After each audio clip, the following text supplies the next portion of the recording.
Sexual abuse against women in North Korea is so common, it is now an accepted part of everyday life. That's according to an extensive new report by Human Rights Watch. In a study that took more than 2 years to compile, the rights group spoke to 72 North Korean women, 4 girls, and 30 men.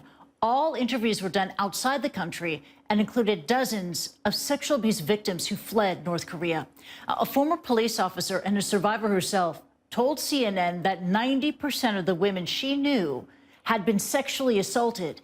And yet the government told the United Nations last year that only 5 people were convicted of rape in North Korea in the year 2015.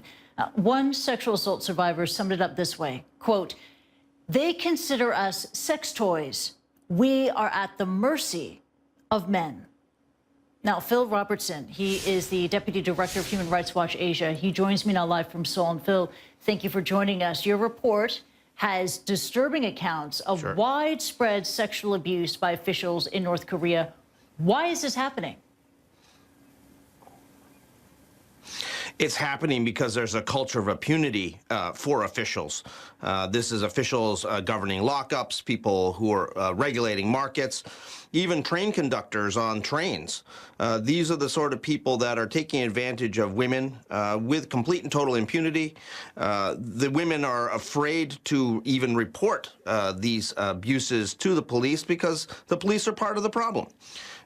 Quite clearly, this is something that the government of North Korea has to deal with from the very top levels. They need to order an end to these kind of abuses.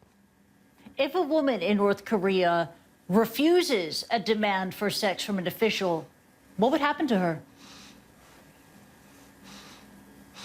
Well, it depends on where she is.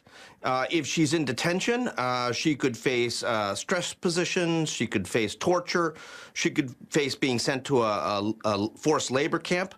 If she's a market trader, someone who is selling goods, she could have her goods confiscated. She could face jail time for trading, because trading is still technically illegal. There's all sorts of retaliation that can be brought against these women. And these women are absolutely afraid. And so they succumb to these demands, and they, try to make the best of it.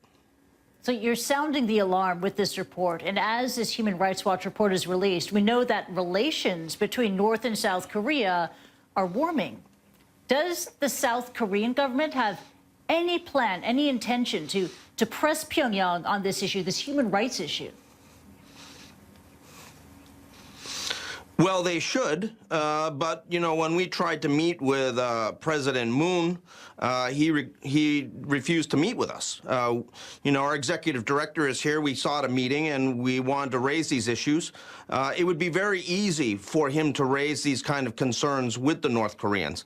And I think, frankly, the women of South Korea should demand that he do so.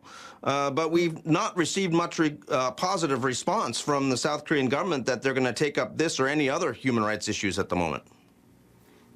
Women's voices in North Korea desperately need to be heard.